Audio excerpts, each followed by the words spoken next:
YouTube channel में।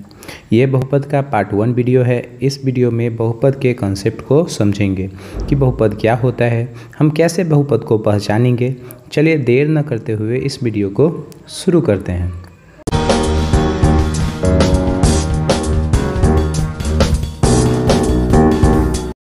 बहुपद में सबसे पहले अगर हमें बहुपद पढ़ना है तो बहुपद पढ़ने से पहले हमें दो चीज़ों को पढ़ना बहुत ज़रूरी होता है, जो नॉर्मली चर कहा जाता है, जिसको हम लोग वेरिएबल बोलते हैं, और एक कांस्टेंट होता है जिसे हम अचर कहते हैं। इनकी जानकारी सबसे पहले हमें रखना पड़ता है। आपको समझना पड़ता है कि चर होते क्या है, अचर होते क्या है। पहले चलिए हम चर के बारे में बात करते हैं। जिसका मान, आप देखिए इसका डिफिनीसन अगर आपको याद रखना है तो आप ऐसे बोलिए, जिसका मान ज़रूरत या आवश्यकता के अनुसार बदलता रहता है उसे हम चर कहते हैं।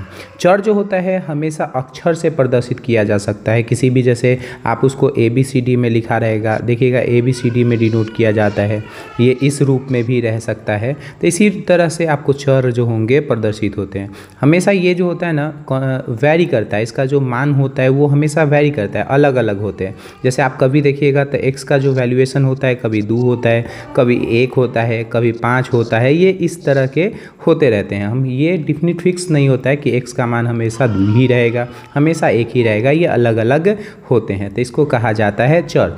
अगर आपको ऐसे याद रखना है कि चर होता है क्या, कैसे पहचानेंगे कि चर है, तब भाई ये आपको याद रखना है कि अल्फ़ाबेट वाले जो भी अल्फ़ाबेट जो होते हैं ना, ABCD वाले जितने भी अक्षर होते हैं वो सारे चर राशि कहलाते हैं।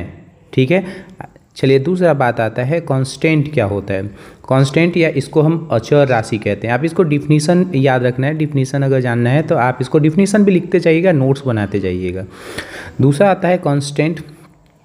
तो भाई जिन राशियों के मान नहीं बदलते हैं, इसमें क्या होता है कि इसका राशि का मान बदलता रहता है, हमेशा वेरी करते रहता है, लेकिन इसका जो होता है हमेशा मान स्थिर रहता है, जो समान रहता है, कभी चेंज नहीं होता है, उसे हम अचर राशि कहते हैं, इसे हम कांस्टेंट कहते हैं। तो आपको हमेशा इनको याद रखना है। जैसे अगर हम आपको कोई अंक कहते हैं, जैसे अंक मान लीजिए हम 4 कहते हैं, 3 कहते हैं, तो ये 4 और 3 कभी बदलते नहीं है। कहीं भी अगर जब 4 होता है तो उसका मतलब 4 ही है, कहीं 3 है तो उसका मतलब 3 ही है। तो ये हमेशा वैरी नहीं करते हैं, ये हमेशा बदलते नहीं है। जबकि XY जो होते क्या होते हैं, बदलते रहते हैं। तो जो बदल जाते हैं उसे हम चर कहते हैं, और जो नहीं बदलते हैं, जो अंक में रहते हैं, जैसे 4, 3, 2 इस तरह के रूप में रहते हैं, तो उसे हम अचर कहते हैं, कांस्टेंट कहते हैं। तो इनको पहले जानना बहुत ज़रूरी है। आपको इनको जान के ही हम आगे बढ़ेंगे। चलिए अब जो मेन टॉपिक है पॉलिनोमियल, इनका जिक्र करते हैं। हिंदी में इसको बहुपद कहा जाता है। अगर आपको इसका डिफिनीसन याद रखना है कि बहुपद क्या होता है, तब भाई आप ऐसे बोल सकते हैं कि चर और अचर या चर के गुणांक या ऋणोत्तम घातांक में जोड़ या घटाव के गुणन की क्रिया वाले बीजगणितीय व्यंजक को हम हमेशा बहुपद कहते हैं। यानी सीधा सा आप बताइएगा कि चर और अचर जो होते हैं किसी रूप में रह सकते हैं, जोड़ के रूप में, भाग के, गुणा के रूप में, जिस रूप में रहेंगे वो सारे क्या कहलाते हैं, बहुपद कहा जाता है।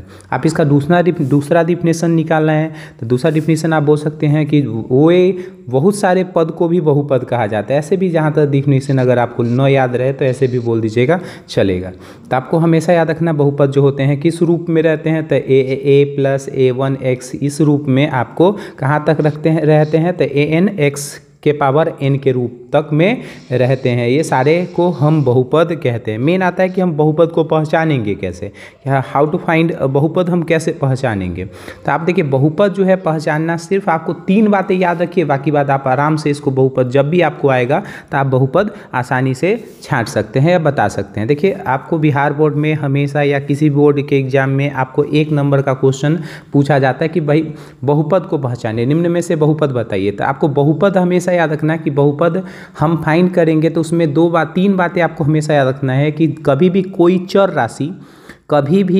चर राशि हमेशा रूट में न रहे, बटा में न रहे और माइनस में न रहे। बाकी बात जितने भी होते हैं सारे बहुपद कहलाते हैं, सारे बहुपद कहलाएंगे। हाँ, वहीं पर कांस्टेंट यानी अचर राशि अगर रूट में, बटा में या कुछ में रहे तो उससे कोई फर्क नहीं पड़ता है। लेकिन कोई चर यानी XY जो होते हैं, अगर वो कोई सिर्फ माइनस में रूट में या बटा में रहेंगे तो वो कभी भी बहुपद नहीं कहलाएंगे। जैसे अगर हम आपको एग्जांपल जैसे दे के अगर बताएं, जैसे मान लीजिए सपोज दैट हम लिखते हैं x प्लस एक्स के पावर माइनस के 1, तो देखिए ये जो है इसमें चर के ऊपर में है वो माइनस में है, तो जब भी आपको याद रखिएगा माइनस में रूट में और बटा में यानी p/q यानी इस रूप में रहेगा तो वो हमेशा जो होंगे चर कभी भी बहुपद नहीं कहलाएंगे। बाकी बात आपको किसी भी रूप में आप लिख दीजिएगा वो सारे बहुपद कहलाएंगे। जैसे इसमें अगर हमसे कोई पूछे कि ये बहुपद है, नहीं है, रीजन अगर बताइएगा तो चर के ऊपर माइनस है, याद रखिए चर के ऊपर अगर माइनस रहेगा तो वो बहुपद नहीं कहलाएगा। और एग्जाम्पल हम आपको लेके बताएं, जैसे मान लीजिए सपोज दैट हम लिखते हैं x² प्लस के 4 रूट x प्लस के 3, तो ये भी चर राशि नहीं है क्योंकि इसके ऊपर में रूट आ गया, तो रूट अगर आ गया तो वो भी चर राशि नहीं होते हैं। तो आपको याद रखना है कि चर राशि जो होते हैं वे राशि होते हैं जो जिस चर राशि चलिए, तो आपको ये याद रखना है कि बहुपद जो होंगे 3 चीज़ें, ये नहीं होना चाहिए, माइनस में नहीं होना चाहिए, रूट में ना होना चाहिए। अगर मान लीजिए एक और एग्जांपल हम आपको बताएं, जैसे x प्लस 1/x लिख देंगे, तो ये जो है x जो चर राशि हमेशा बटा में आ गया, ये बटा में आ रहा है, तो बटा में ये देखिए ये वाला इस रूप में ना होना चाहिए, बटा में ना होना चाहिए, इस रूप में यानी किसी चर के ऊपर में माइनस ना आना चाहिए रूट में स्क्वायर में, और किसी भी चर के ऊपर में रूट ना आना चाहिए। अगर ये 3 रूप नहीं है बाकी बात सारे जो होंगे वो बहुपद कहलाएंगे। आपको ये 3 बातें याद रखना है कि चर राशि, ये देखिए x चर राशि आपको जैसी बोले जिस तरह से बोले तो आपको हमेशा समझना है कि वे राशि जो हमेशा बदलते रहते हैं, x के जगह कुछ भी हो सकता है, p हो सकता है, q हो सकता है, तो ये रूट में ना होना चाहिए, माइनस में इसका पावर ना होना चाहिए और बटा में ये नहीं होना चाहिए। बस बाकी बात आपके सारे बहुपद होंगे, ये 3 नहीं होना चाहिए, बाकी बात सारे बहुपद कहलाएंगे। तो आपके बहुपद आप आसानी से आप फाइंड आउट कर सकते हो कि बहुपद कोई है या नहीं है। चलिए हम आगे जिक्र कर लेते हैं। बहुपद आपको समझ में आ गया होगा। आपको 3 बातें हमेशा रखना है कि बटा में ना होना चाहिए, बटा में ना होना चाहिए, रूट में ना होना चाहिए और माइनस में इसका पावर नहीं होना चाहिए, बाकी बात सारे बहुपद कहलाएंगे। आगे जिक्र करते हैं अगला पॉइंट पर कि कोफिशिएंट यानी गुणांक किसे कहते हैं, गुणज भी आपसे पूछ लिया जाता है। गुणज क्या होता है, देखिए आपको एकदम ये बहुत आसान होता है गुणज। जैसे हम सपोज जैसे हम कोई लिख लेते हैं कि एग्जांपल 4x² प्लस के 2x माइनस के 2, तो इसमें अगर आपको कहेगा कि मान लीजिए x² का गुणज कह देगा, कोफिशिएंट इसका बोल देगा कि इसका x² का गुणज बताइए, तो आप x² जिसके साथ देखिए आप x² ऐसे सबसे अच्छा तरीका क्या है कि आप x² को ही बंद कर लीजिए अपने उंगली से, इसके बगल में आपको जो दिखेगा सिर्फ x² को बंद करिए, बाकी बात जो दिखेगा, जैसे हमको 4 दिख रहा है तो इसका कोफिशिएंट हो गया। अगर आपसे पूछेगा कि x का गुणज बताइए क्या है, तो x के साथ कौन है, 2 है, तो इसका गुणज हो गया। तो जो उसके साथ ही रहते हैं वो सारे गुणज कहलाते हैं। बहुपद के प्रत्येक पद के एक गुणज या गुणांक कोफिशिएंट कहलाते हैं, आपको याद रह जाएगा। हम एक और एग्जांपल आपको लेके समझाएं, जैसे मान लीजिए 6x³ प्लस के 4x² माइनस के 2x प्लस के 1, इस तरह से आपको दे दिया। हम आपसे पूछ लिए कि x³ का गुणज बताइए, तो x³ किसके साथ हो रहा है, 6 के साथ, तो ये इसका गुणज हो गया। आपसे कहे कि x² का गुणज बताइए, तो हमेशा 4 हो जाएगा, x का हमेशा नहीं 4 यहाँ हो जाएगा। x का गुणज पूछिए तो भाई माइनस के 2 हो जाएगा। देखिए इसके साथ चिन्ह भी आपको हमेशा दिमाग में सेट करना है। चलिए आपको समझ में आ गया होगा कि कोफिशिएंट क्या होता है। आप आसानी से ये पॉइंट बनाते जाइएगा, एक नोट्स बनाते जाइएगा, जिससे कि आपको बहुपद पढ़ने में कोई दिक्कत ना आए। ये बात पार्ट 1 वीडियो है, इसके बाद भी आपको और बहुत सारे पार्ट मिलेंगे, लेकिन आपको नोट्स बनाते जाना है जिससे कि आपको कोई दिक्कत नहीं आए। चलिए आपको कोफिशिएंट समझ में आ गया होगा, बहुपद चिन्ह आ गया होगा। हम आगे चलते हैं दूसरा पार्ट पे। स्टैंडर्ड फॉर्म ऑफ पॉलिनोमियल, हम इसको एक मानक रूप में लिखते हैं। जैसे देखिए हम कोई भी चीज़ लिखते हैं तो वो एक सही फॉर्म में लिखना बहुत ज़रूरी होता है, स्टैंडर्ड फॉर्म में लिखना बहुत ज़रूरी होता है, तभी वो सही होते हैं। जैसे अगर हम मान लीजिए सपोज दैट जैसे ये अगर हम आपको एग्जांपल देखें, ये जैसे 6x³ प्लस के 4x² माइनस के 2x प्लस 1, ये आप देख रहे हैं तो ये एक मानक रूप में लिखा गया है। मानक रूप मतलब आपको एक आरोही क्रम आप पढ़े होंगे, हम लोगों को बचपन में पढ़ाया जाता है आरोही क्रम, अवरोही क्रम, असेंडिंग ऑर्डर, डिसेंडिंग ऑर्डर। इस रूप में अगर कोई चीज़ लिखा रहता है तो वो सही होता है। होता है। जैसे अगर हम देखें तो यहाँ पर पावर में 3, फिर पावर में 2, तब यहाँ पर पावर में 1 और पावर में 0 है। तो भाई ये इस एक रूप में लिखा हुआ है ना, एक सही क्रम में लिखा गया, तो इसको हम कहेंगे स्टैंडर्ड फॉर्म ऑफ पॉलिनोमियल, यानी बहुपद का मानक रूप। मानक रूप आपको आई होप समझ में आ गया होगा। एक एग्जांपल और लेके हम आपको समझा दे। जैसे मान लीजिए सपोज दैट लिखा रहे 4x प्लस के 2x² माइनस के 1। क्या ये मानक रूप में है? आप अगर देखिएगा तो इसके पावर में कुछ नहीं था 1, यहाँ पावर में कुछ नहीं था 0, यहाँ पर पावर 2, तो ये 1 है 2 है तब 0 है, तो ये सही नहीं लग रहा है। या तो होना चाहिए पहले, न तो ये असेंडिंग में है न ही तो डिसेंडिंग में है। अगर हमें इसे लिखना सही क्रम में अगर लिखे तो लिख सकते हैं 2x² प्लस के 4x माइनस के 1। देखिए इसमें अगर हम इसको सही क्रम में लिखें तो कुछ इस तरह से लिखा जाएगा, या तो आरोही क्रम में सजा दीजिए या तो अवरोही क्रम में सजा दीजिए, तब जाके ये सही फॉर्म कहलाएंगे। तो यही इसका होता है मानक रूप, स्टैंडर्ड फॉर्म ऑफ पॉलिनोमियल। तो आपको हमेशा याद रखिए, कभी भी अगर कोई क्वेश्चन अगर गलत रहे, असेंडिंग ऑर्डर या डिसेंडिंग ऑर्डर में नहीं रहे, तो सबसे पहले उसे असेंडिंग या डिसेंडिंग आरोही या अवरोही क्रम में सजाना है, तब उसके बाद उसको सॉल्व करना है, नहीं तो आपको ये गलत हो जा सकता है। जैसे ज़्यादातर आप जैसे डिवाइड में कभी कभी क्या हो जाता है कि जैसे मान लीजिए 4x² प्लस के 2x, हमें है ना, इसको डिवाइड करने के लिए कह दिया जाता है 2 + x² से, तो बच्चे कंफ्यूज हो जाते हैं कि भाई हम डिवाइड कैसे करें। तो भाई इसका मानक रूप इसको लिख दीजिए, आप इसको बदल दीजिए, x² + 2 कर दीजिए, तब इसको डिवाइड करिए, आराम से ये कट जाएगा। तो इसलिए हमेशा कोशिश करिएगा कि इसको मानक रूप में ही असेंडिंग या डिसेंडिंग ऑर्डर में लिख के ही सॉल्व करें, नहीं तो आपको ये कभी भी गलत होते जाएगा। तो इसलिए आपको हमेशा याद रखना है कि बहुपद का मानक रूप लिख के तब इसके बाद किसी भी चीज़ को सॉल्व किया जाता है। आई होप आपको आगे ये समझ में आ गया होगा। हम आगे चलते हैं, स्टैंडर्ड फॉर्म ऑफ पॉलिनोमियल समझ में आया होगा, हम आगे चलते हैं। चलिए आगे बात आता है बहुपद का वर्गीकरण, क्लासिफिकेशन ऑफ पॉलिनोमियल। देखिए हम लोगों को ये हमेशा 9th 8th में हमेशा सिखाया जाता है, ये आपको ये जानना बहुत ज़रूरी होता है कि भाई क्लासिफिकेशन ऑफ पॉलिनोमियल। आपको पता होगा कि भाई बहुपद को दो आधार पे, एक होता है पदों के आधार पे, टर्म्स के आधार पे, और एक होता है घात के आधार पे। आपको ये बातें आपको हमेशा याद रखना है कि कोई पूछे क्लासिफिकेशन ऑफ पॉलिनोमियल कितने आधार पे बांटा जाता है, तो 2 आधार, पहले पद के आधार पर, दूसरा घात के आधार पर। चलिए हम एक एक करके इनके बारे में डिटेल करेंगे। अब पहला आता है, हम भाई पदों के आधार पे नहीं, घात के आधार पे हम आपको जिक्र कर लेते हैं। पहला है घात के आधार पे, कि घात के आधार पे हम कैसे इसको वर्गीकृत करेंगे। चलिए घात के आधार पे अगर आप देखिएगा तो ये घात के आधार पे तो भाई बहुत सारे होते हैं, लेकिन हमें पढ़ना यहाँ 3 तरह के होते हैं भाई। पहला होता है लीनियर, जिसको आप लोग रैखिक बहुपद कहा जाता है। दूसरा होता है द्विघात, तीसरा होता है त्रिघात, ऐसे चतुर्थ घात, पंचम घात, बहुत सारे तरह के घात आपको पढ़ने को देखने को मिलेगा। लेकिन हमें यहाँ अभी ज़्यादा नहीं देखना है, हमें 3 ही पढ़ना है, घात के आधार पर 3 पढ़ना है। पहला कि रैखिक घात, रैखिक बहुपद इसको बोल सकते हैं, दूसरा कहा जाता है द्विघात, और तीसरा कहा जाता है त्रिघात। अब इनको एक एक करके जिक्र करते हैं।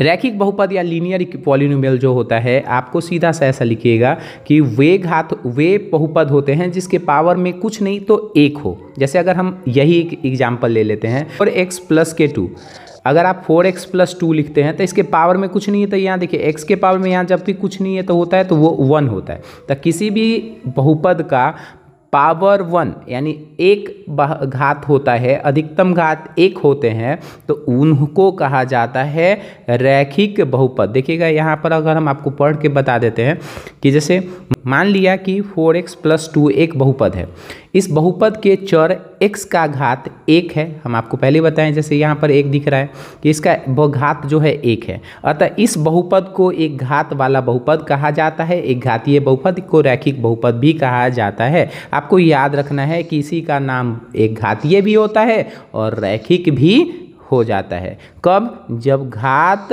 1 हो। अतः घात 1 वाले बहुपद को एक घातीय बहुपद या रैखिक बहुपद कहते हैं। जैसे आपको और एग्जांपल जैसे समझा दें, जैसे मान लीजिए 6x² + के 4, अगर आप देखिएगा 6x² + के 4, तो यहाँ पर घात जो है 2 हो गए, तो हम इसको रैखिक बहुपद नहीं कहेंगे। हाँ, वहीं पर अगर हम 6x + के 4 लिख लेते तो इसके पावर में अधिकतम घात 1 होते हैं, इसलिए इसको रैखिक बहुपद कहेंगे। तो आपको हमेशा याद रखना है, जैसे मान लीजिए हम 6x -1 लिख दे तो इस पर भी पावर 1 है। हम लिख देते हैं x+1, इस पर भी पावर 1 है। तो ये सारे हम लिख देते हैं x-1 तो इस पर भी पावर 1 है। तो जिसके भी घात के ऊपर 1 हो या घात 1 हो उसे हम रैखिक बहुपद या एक घातीय बहुपद कहते हैं। आपको आसान याद रख लेना है। चलिए हम आगे चलते हैं। रैखिक बहुपद आसान है, आपको आई होप समझ में आ गया होगा। चलिए हम आगे चलते हैं दूसरा पे। रैखिक घात हो गया, हम आगे चलते हैं। रैखिक घात के बाद द्विघात किसको कहते हैं, तो द्विघात के बारे में हमको जिक्र कर लेते हैं। हम आपको पढ़ लेते हैं ये लाइन कि बीजीय व्यंजक किस रूप में होगा, x² प्लस के bx प्लस c बराबर 0, जहाँ की a not is equal to 0 इस रूप में होगा, या जिसके घात अधिकतम क्या होंगे भाई 2, जिसके अधिकतम घात जो होंगे वो कितना हो जाएंगे 2 हो जाएंगे, तो वो सारे कहलाएंगे द्विघातीय या द्विघाती बहुपद कहलाएंगे। अच्छा, इसका अगर कोई तुमसे पूछे कि भाई इससे अगर मान लीजिए रैखिक बहुपद का कहेगा कि व्यापक रूप लिखिए, व्यापक मतलब इस रूप में हम लिख सकते हैं, तब भाई इसका हो जाएगा ax प्लस के b बराबर में कुछ नहीं 0। तो ये इसके क्या होते हैं, व्यापक रूप होते हैं, व्यापक रूप होते हैं। स्टैंडर्ड फॉर्म आप इसको बोल सकते हो, व्यापक रूप होते हैं, इस रूप में लिखा रहता है। जबकि द्विघात का जो व्यापक रूप होता है ax² plus bx plus c होता है, जहाँ की हमेशा याद रखना है कि a के जगह पर 0 नहीं हो सकता है। a के जगह पर 0 होगा तो द्विघात नहीं है। जैसे हम आपको एग्जाम्पल लिख लेते हैं,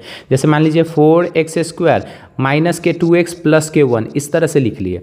अगर मान लीजिए तो यहाँ पर जैसे देखिएगा, जिसके साथ x² के साथ हमेशा a होता है, x के साथ हमेशा b होता है, और ये जो बच गया वो c कहलाता है। तो ये एक वास्तविक संख्या होता है, a b c एक वास्तविक संख्या होता है। अगर हम मान लीजिए a के जगह पर 0 लिख देंगे तो ये तो द्विघात होएगा नहीं। यहाँ पर अगर हम 0 बैठा देते तो ये तो शून्य हो जाएगा, फिर 0 हो जाएगा, तो द्विघात नहीं बचा, एक घात बचाएगा। इसलिए हम इसको कहते हैं कि a के बराबर 0 कभी नहीं होता है। तो आपको हमेशा याद रखना है कि अगर हम सपोज जैसे हम लिखते हैं 4x² प्लस के 2x प्लस के 1, ये लिख दिए, तो ये हमेशा देखिए इसके घात पर अधिकतम घात कितने हैं भाई 2 है, तो जिसके अधिकतम घात 2 होते हैं उसे द्विघात कहते हैं, द्विघात बहुपद कहते हैं। और इसका स्टैंडर्ड फॉर्म होता है ax² plus bx plus c। हमेशा याद रखना कि a के जगह पर 0 नहीं होना चाहिए, तभी वो जाके द्विघात कहलाएंगे। और एग्जाम्पल अगर देखें तो जैसे मान लीजिए हम लिख देते हैं x² प्लस के 7x प्लस के 12। तो अगर आप देखिएगा तो यहाँ पर भी अधिकतम घात कितने हैं भाई 2 है। तो अधिकतम घात अगर 2 होंगे, जिसका अधिकतम घात 2 होंगे उसे द्विघाती बहुपद कहा जाता है। या आप ऐसे भी बोलिए कि जिसका व्यंजक रूप किस फॉर्म में होगा, ax² plus bx plus c के फॉर्म में होगा, तो उसको भी द्विघाती बहुपद कहलाएगा, या द्विघाती समीकरण द्विघाती बहुपद कहलाएगा, या द्विघाती बहुपद कहते हैं। चलिए अब आता है त्रिघाती बहुपद क्या होता है। तो त्रिघाती बहुपद आप आसानी से याद रखिए कि जिन 3 घात वाले, जिस पर 3 घात, अधिकतम घात कितने होंगे 3 घात होंगे, उसे त्रिघात बहुपद कहते हैं। अधिकतम घात क्या होंगे भाई 3 होंगे, तो उसको कहा जाता है त्रिघाती बहुपद। जैसे अगर हम आपसे लिख दें एग्जाम्पल, अगर लिखना चाहें इसका, चलिए इसका एग्जाम्पल अगर आपको देखना चाहे, जैसे इसका एग्जाम्पल देख लीजिए। जैसे मान लीजिए हम लिख देते हैं x³ प्लस के 6x² प्लस के 11x प्लस माइनस के 6 या प्लस के 6, जो भी। अगर हम इस फॉर्म में लिखते थे, इसके अधिकतम घात कितने हो गए 3 हो गए, तो अधिकतम घात 3 है, इसलिए इसको त्रिघाती बहुपद कहेंगे। क्लियर है, आपको समझ में आ गया होगा। जिसके भी अधिकतम घात 3 हो जाएंगे वो सारे त्रिघाती बहुपद कहलाएंगे। आपको याद रह जाएगा आसानी से, जिसके घात 1 होंगे उसे रैखिक घात या एक घातीय, जिसके घात 2 होंगे अधिकतम तो उसको द्विघातीय या द्विघाती कहेंगे, और जिसके घात अधिकतम 3 होंगे उसको त्रिघाती बहुपद कहेंगे। आसान से आपको याद हो गया होगा। और एक बात और याद रखना है, देखिए इसी में हम लोगों को बहुपद में पढ़ना है शून्यक। शून्यक वो होते हैं जिसको रखने पर सारा मान 0 के बराबर हो जाते हैं। जैसे अगर मान लीजिए x+1 है, शून्यक क्या होता है आपको ये भी जिक्र कर देते हैं। ऐसे हम आगे के पार्ट में हम आपको बताएंगे कि भाई शून्यक क्या होता है। जैसे मान लीजिए x+1 बराबर कुछ नहीं तो 0, तो हम यहाँ से अगर इसका बोलें कि x के जगह पर ऐसा मान रखेंगे जो 0 के बराबर आ जाए, तो वही उसका शून्यक होता है। जैसे इसका शून्यक अगर बोले तो रैखिक बहुपद के शून्यक जो होते हैं, हमेशा याद रखिएगा रैखिक बहुपद के कितने अधिकतम शून्यक होते हैं 1। द्विघातीय का होता है अधिकतम शून्यक जो होता है वो 2 होते हैं, और त्रिघाती का बहुपद का अगर पूछे कि शून्यक कितने होते हैं अधिकतम 3 होते हैं। तो आपको याद रख लेना है कि भाई, आपको फिर से एक बार रिपीट कर दे कि भाई रैखिक बहुपद क्या होता है। तो वे बहुपद जिसके घात अधिकतम क्या हो 1 हो उसे घातीय कहा जाता है, या रैखिक बहुपद उसी को कहते हैं। उसका फॉर्म क्या होगा व्यापक रूप, यानी किस रूप में लिखा जाएगा, तो ax प्लस b के रूप में लिखा जाएगा। जहाँ a not is equal to 0 होना चाहिए। द्विघाती बहुपद क्या होगा, तो भाई द्विघाती वे बहुपद होते हैं जिसके जो ax square plus bx plus c के फॉर्म में लिखे जाते हैं, जहाँ a not is equal to 0 या अधिकतम घात 2 होगा तो उसको द्विघाती कहा जाता है। इसमें शून्यकों की संख्या जो होता है हमेशा 2 होता है।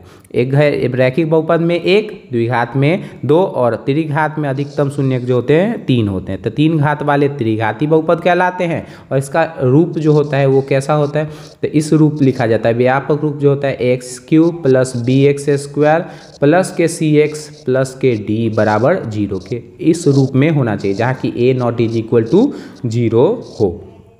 तो इसको कहा जाता है त्रिघात बहुपद। आई होप आपको समझ में आ गया होगा। घात के आधार पे ही हम लोगों को, ऐसे घात के आधार पे तो और बहुत सारे होते हैं, लेकिन हमें 3 पढ़ना है तो हम तीनों आपको बता दिए हैं, आपको याद रखना है। अगर आपसे कोई पूछे, जैसे मान लीजिए अब एक बार हम फिर बता दें, जैसे 4x प्लस के 2 अगर ये पूछे तो भाई इसके अधिकतम घात कितनी है, 1 है, तो इसे एक घाती कहा जाता है। और इसके शून्यक जो होंगे कितने होंगे, 1 होते हैं। इसके शून्यक क्या होते हैं भाई, 1। जैसे इसका शून्यक अगर आपको निकालना है, जैसे मान लीजिए 4x है तो ये 2 को उधर ले जाएगा तो माइनस के 2 हो जाएगा और x बराबर हो जाएगा माइनस के 2/4। ये हो गया इसका एक शून्यक। इसको अगर आप x के जगह पर पुट कर लेते हैं तो ये जो हो जाएगा इसको काट लीजिएगा तो ये 0 के बराबर आ जाएगा। अगर आपको चेक करना है तो चेक कर लीजिए, 4 इंटू माइनस के 2/4 प्लस के 2 है। अगर आप करिएगा तो 4 से 4 कंप्लीट खत्म हो जाएगा, माइनस के 2 प्लस के 2 ये भी खत्म हो जाएगा, 0 के बराबर आ जाएगा। तो भाई इसके शून्यक जो होंगे हमेशा याद रखिएगा, एक घाती के 1 शून्यक होते हैं जो कि हम इस तरह से गुणनखंड करके निकाल लेते हैं। फिर उसी तरह से द्विघात का भी आप शून्यक निकाल सकते हैं, त्रिघात का भी शून्यक निकाल सकते हैं। तो आपको इसी तरह से शून्यक जो होंगे हम आपको बता ही दिए हैं। पहला एक घाती के 1, द्विघाती के 2 और त्रिघाती के 3 शून्यक होते हैं। चलिए हम आगे जल्दी से जिक्र करते हैं।